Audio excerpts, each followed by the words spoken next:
सियासी घमासान त्योथर बनाम गंगेव भाजपा का अंदरूनी द्वंद्व अब विधानसभा की दहलीज पर।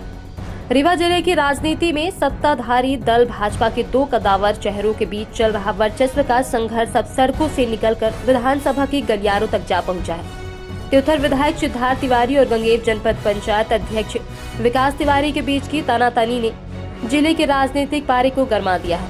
मामला अल्प आय गृह निर्माण सहकारी समिति द्वारा भुरहा में की गई भूमि खरीदी से जुड़ा है, जिसे लेकर अब विधानसभा में प्रश्न खड़े किए गए हैं। जमीनी खरीदी और निजी लाभ के आरोप विवाद की मुख्य जड़ पिछले वर्ष भुंडहा में समिति द्वारा खरीदी गई भूमि और उसी दिन जनपद अध्यक्ष विकास तिवारी की पत्नी के नाम दर्ज भूमि क्रय की प्रक्रिया है।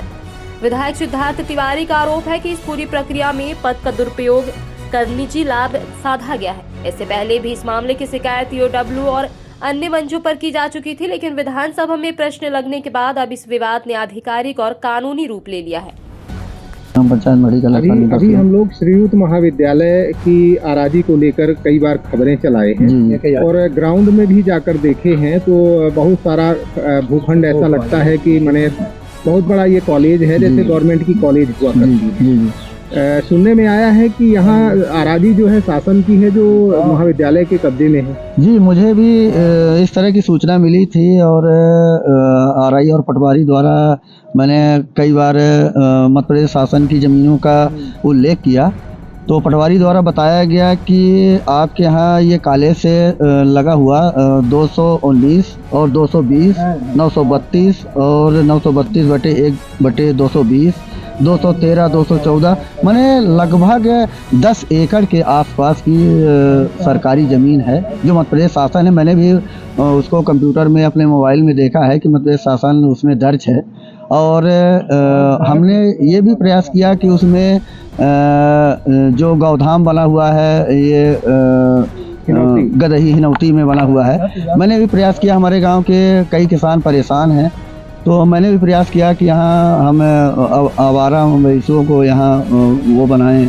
बड़ा बनाएं या सामुदायिक भवन बनाएं या ग्राम पंचायत बनाएं। बहुत सारी योजनाएं होती हैं जो हम सरकारी ज़मीन में ही कर पाते हैं और करना चाहिए, जो सरकार का मापदंड होता है। हमारे कई गरीब भाई हैं जिनके पास ज़मीनें नहीं हैं, उनके 4-4, 5-5 बच्चे हैं, उनको निर्वाहन करने की ज़मीनें नहीं हैं।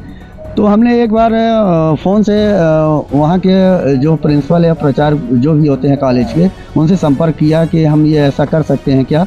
तो उन्होंने कहा कि हम संपर्क करके बताएंगे। तो हमने कहा किससे संपर्क करेंगे आप, तो बोले कि हम अपने जो भी हमारे उच्च अधिकारी उनसे संपर्क करेंगे। मैंने पटवारी से भी बात किया और एसडीएम से भी बात किया, तो उन्होंने कहा कि हम इसका निराकरण करेंगे, जल्द करेंगे।